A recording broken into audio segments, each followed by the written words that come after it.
നമസ്കാരം. മലയാളി വാർത്തയിലേക്ക് സ്വാഗതം. ഇറാന്റെ ആകാശക്കോട്ടയുടെ അധിപന്മാരാണ് വെലായത്ത്. ഈ ഉരുക്കുകോട്ട കടന്ന് ഒരുത്തനും അകത്തേക്ക് കടക്കില്ലെന്ന ഇറാന്റെ അഹങ്കാരത്തിനു മേലെയാണ് മൊസാദ് കയറി അടിച്ചത്. വെലായത്തിനും കാക്കാൻ കഴിഞ്ഞില്ല ഇറാന്റെ ആണവ ഗവേഷണ കേന്ദ്രം നതാൻസിനെ. ഈ ആണവ കേന്ദ്രത്തിന് നേരെ തലങ്ങും വിലങ്ങും കയറി അടിക്കുകയാണ് ഇസ്രയേൽ. നതാൻസിൽ തീയും പുകയും ഉയരുന്നതിന്റെ ഉപഗ്രഹ ചിത്രങ്ങൾ പുറത്തു വന്നതോടെ നാണം കെട്ട് ഇറാൻ. ടെഹ്റാന് ഇരട്ട പ്രഹരമാണ് ഉണ്ടായിരിക്കുന്നത്. നതാൻസിന് പിന്നാലെ ഇറാന്റെ പ്രതിരോധ ആസ്ഥാനവും ഇസ്രയേൽ കത്തിച്ചു. ടെഹ്റാനിലെ നൊബാനിയാദിൽ സ്ഥിതി ചെയ്യുന്ന പ്രതിരോധ മന്ത്രാലയ കെട്ടിടം ഇസ്രയേൽ ചാരമാക്കി. ഇറാനിലെ organisation of defensive innovation and research ആസ്ഥാനം ആക്രമിച്ചതായും ഇസ്രയേൽ അവകാശപ്പെട്ടു. ടെഹ്റാനിലെ പ്രതിരോധ മന്ത്രാലയ ആസ്ഥാനത്തെ ഒരു കെട്ടിടം കത്തുന്നതിന്റെ ദൃശ്യങ്ങൾ ജൂതപ്പട പുറത്തുവിട്ടു. ഇസ്രയേൽ സംഘം പ്രധാനമായും ഇറാന്റെ രണ്ട് കേന്ദ്രങ്ങളാണ് മുച്ചൂടും തകർത്തെറിയാൻ തുനിഞ്ഞിറങ്ങിയിരിക്കുന്നത്. ഒന്ന് നതാൻസും, രണ്ട് ടെഹ്റാനിലെ നൊബാനിയാദിൽ സ്ഥിതി ചെയ്യുന്ന പ്രതിരോധ കേന്ദ്രവും.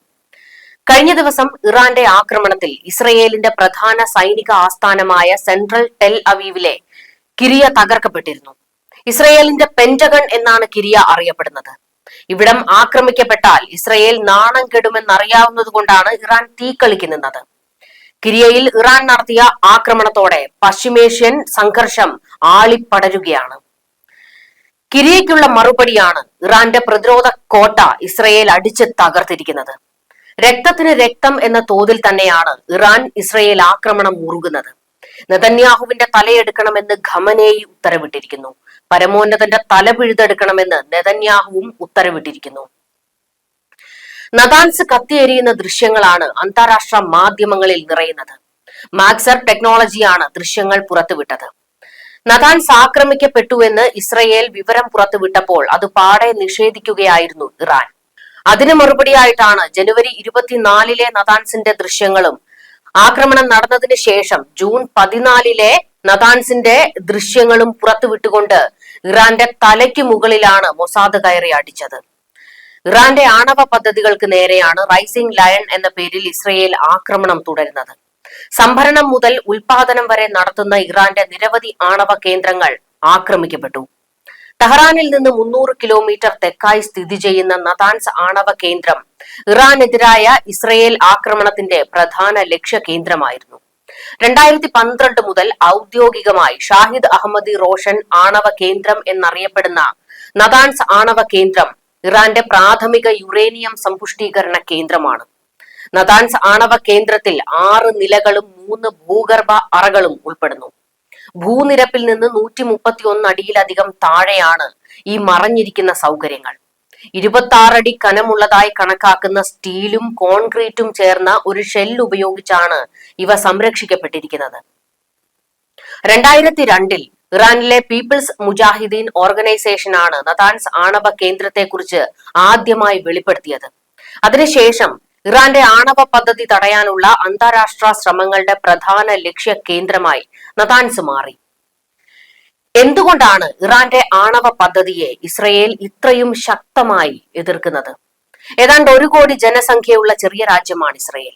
ഈ രാജ്യത്തിന്റെ നാശത്തിനു വേണ്ടി വാദിക്കുന്ന ഭരണകൂടമാണ് ഇറാനിലേത്. ഇറാന്റെ പരമോന്നത നേതാവ് അലി ഖമനേയി അടക്കമുള്ള നേതാക്കൾ ഇസ്രയേലിനെ നീക്കം ചെയ്യേണ്ട അർബുദമായാണ് കാണുന്നത്. ഇറാന് അണ്വായുധമുണ്ടായാൽ തങ്ങളുടെ നിലനിൽപ്പിന് ഭീഷണിയാകുമെന്ന് ജൂതർ ഭയക്കുന്നു. 1000 കിലോമീറ്ററിലധികം ദൂരപരിധിയുള്ള ബാലിസ്റ്റിക് മിസൈലുകൾ ഇറാൻ വികസിപ്പിക്കുകയാണ്. അവയ്ക്ക് അനായാസം ഇസ്രയേലി നഗരങ്ങളിൽ എത്താൻ പറ്റും. അവയിൽ ആണവ പോർമുനകൾ കൂടിയുണ്ടെങ്കിൽ ഇസ്രയേൽ ഭൂമുഖത്ത് അവശേഷിക്കില്ല എന്ന് ജൂതർ ഭയക്കുന്നു. ഇറാൻ അണ്വായുധം ഉപയോഗിക്കില്ല എന്നിരിക്കട്ടെ, എങ്കിലും അണ്വായുധ ശേഷിയുണ്ട് എന്ന ബോധ്യം ഇറാന് തന്ത്രപരമായ മുൻതൂക്കം നൽകും.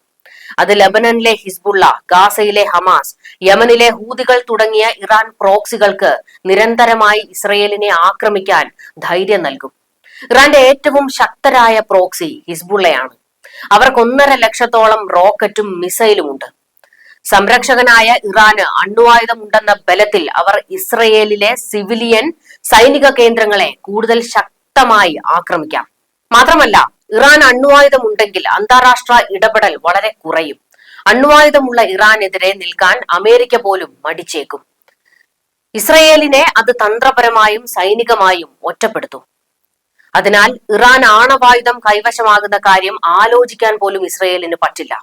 കൂട്ടക്കൊല ചെയ്യാനുള്ള ആയുധങ്ങൾ വികസിപ്പിക്കുന്ന ശത്രുക്കൾക്കെതിരെ മുൻകൂട്ടി നടപടിയെടുക്കാൻ അനുവദിക്കുന്നതാണ് ഇസ്രയേലിന്റെ ബെഗിൻ സിദ്ധാന്തം.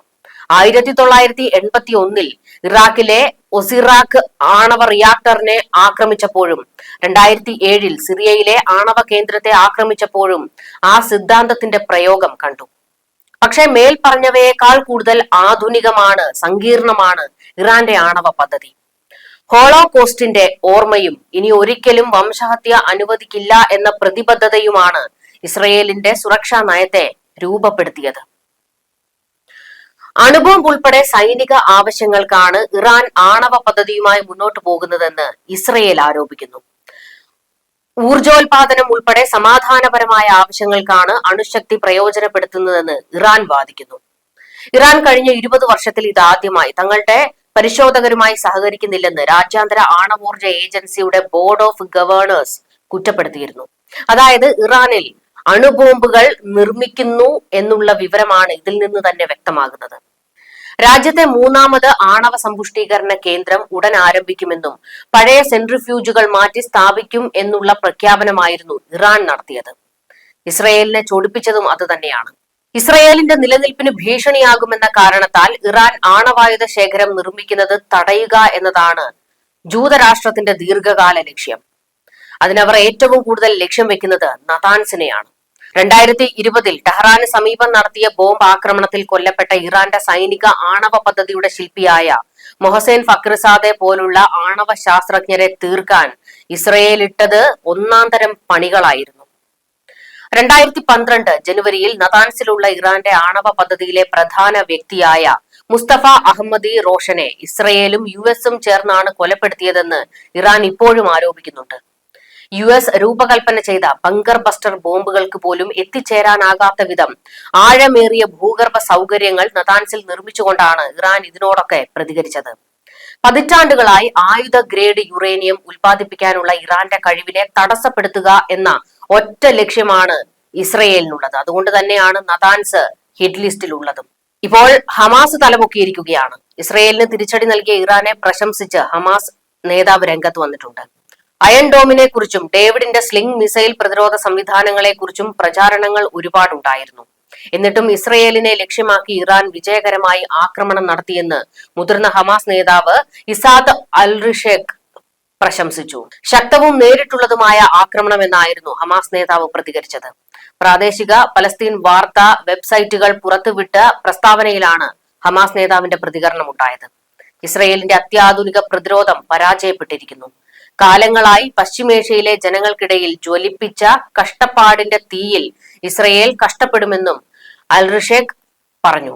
ഒരു ധാർഷ്ട്യവും ചോദ്യം ചെയ്യപ്പെടാതെ പോകില്ലെന്നും ശിക്ഷയല്ലാതെ ഒരാക്രമണവും ഉണ്ടാകില്ലെന്നും ഇറാൻ നൽകിയ തിരിച്ചടിയെ സൂചിപ്പിച്ച് ഹമാസ് നേതാവ് വ്യക്തമാക്കിയത്. ഇറാൻ ഇസ്രയേൽ സംഘർഷത്തിൽ ഇസ്രയേലിനെ പിന്തുണച്ചുകൊണ്ട് കാനഡ രംഗത്ത് വന്നിട്ടുണ്ട്. സ്വയം പ്രതിരോധിക്കാനും സുരക്ഷ ഉറപ്പാക്കാനുമുള്ള ഇസ്രയേലിന്റെ അവകാശത്തെ കാനഡ പിന്തുണയ്ക്കുന്നു. പരമാവധി സംയമനം പാലിക്കണമെന്നും നയതന്ത്ര പരിഹാരത്തിന് ഇരു കക്ഷികളും തയ്യാറാകണമെന്നും മാർക്ക് കാർണി പറഞ്ഞു. ഔദ്യോഗിക എക്സ് പോസ്റ്റിലൂടെയാണ് കാർണി ഇക്കാര്യം അറിയിച്ചത്.